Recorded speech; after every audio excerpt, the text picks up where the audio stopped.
All right, welcome back to the Hoops HQ show. Seth Davis, Andy Katz with you. Going to play a little game called Hot and Not. Some big brand teams making moves in totally different directions. Let's start with the Kansas Jayhawks.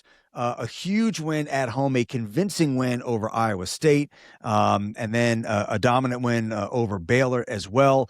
Not surprisingly, coinciding with the return of Darren Peterson, although they had lost two of their previous three, including at West Virginia, UCF.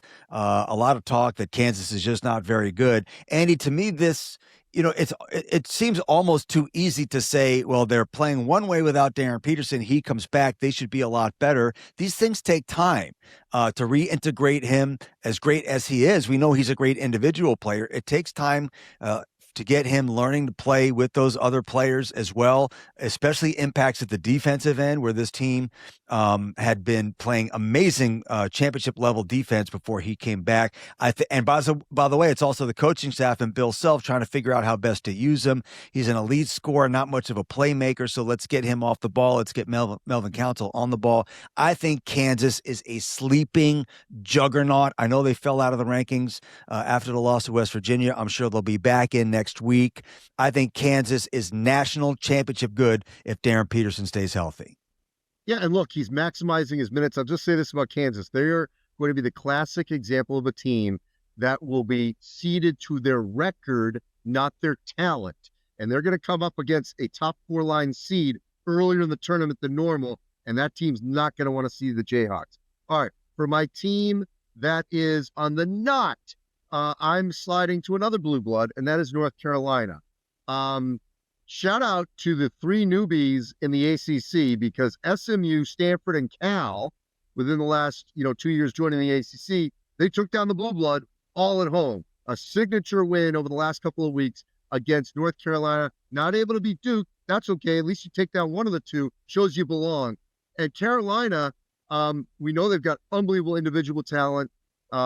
Did great in the transfer portal, but defensively, that's where that flag is raising red high right now, because they're giving up, way too many points, well over 80, 90 in these games. That's just going to be really difficult for them if they're going to compete the top three in the ACC, let alone they could be a little bubblicious as this continues. And they got a very tough game coming up at the end of this upcoming week at Virginia. So I'm going to segue myself to the hot one. And hey, the Red Storm is back. We were quick to dismiss them because they were really struggling, certainly in their peer-to-peer games, their elite games, point guard issues. And guess what? You just give Rick Pitino time with this group, and look what has happened. Now, they have benefited. I will qualify that the league is not as strong as we thought. But you know what? They're beating the teams they're supposed to right now, and especially on the road. At Butler, at Creighton, you beat a bad Marquette, and you win at Villanova. That's 4 wins in a row, 3 or 4 on the road, which is pretty significant for St. John's. And it's setting up to where, it's going to be St. John's, UConn for number 1 in the Big East, which is kind of what we thought at the beginning of the season. Didn't look that way at one point, but now we're back to where those are the two that are going to compete for the Big East title. Yeah, he made a lineup change. He moved Dylan Mitchell into the starting lineup, made him bigger, made him better defensively, and he's an outstanding passer, which also helps alleviate the point guard issues. Who knew that Rick Pitino was a good coach of basketball? So we should have known better than to write this team off as quickly as we did, especially as you point out, the league being what it is. As far as a not team, North Carolina State, I was courtside in Raleigh for their loss at home to Georgia Tech. They had come in without any quad 1 wins. That was a quad 4 game, and they now have a quad 4 loss. I know you saw them, and now you've made this point. And I want to speak specifically about Darian Williams.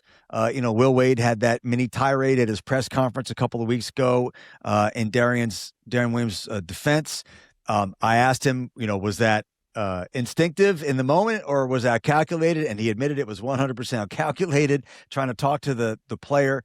And if you have to talk to your best player like that, then you have a problem. I saw it firsthand.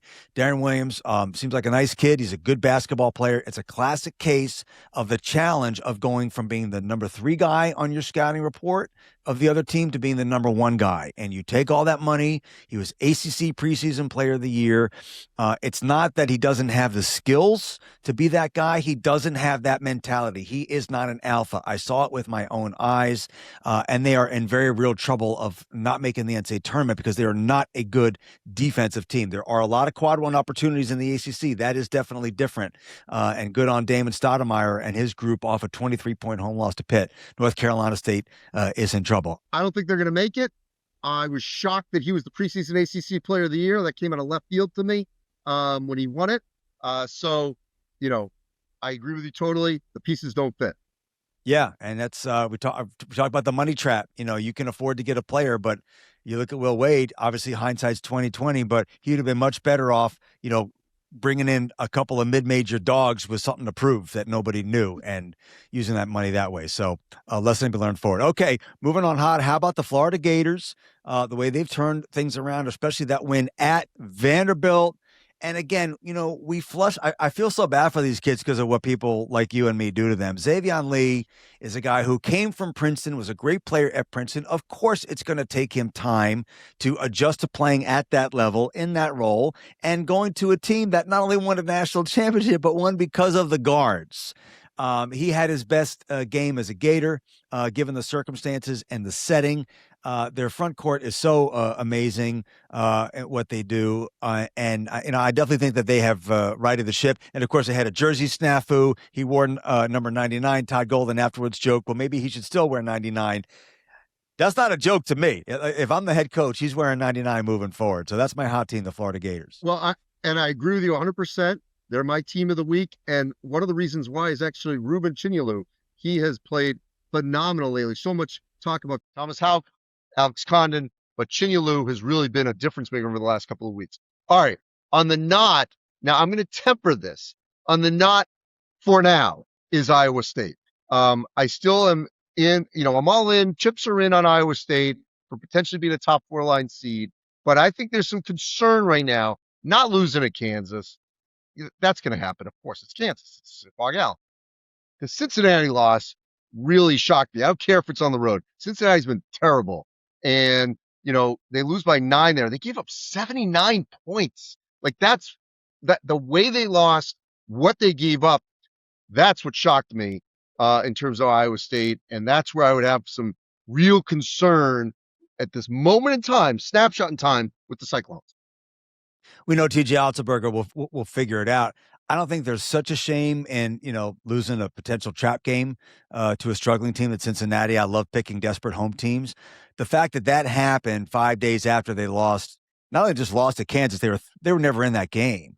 That to me is the concern. Like you should have a better bounce back game than that. They're still a great defensive team, and even though their offensive efficiency numbers are there, they do have droughts on offense. And the longer you go through the league, the more you get scouted. So I think of the teams in our not category, we're the least concerned about the Cyclones, but definitely not a great week for them. You start off undefeated and you lose a couple of games.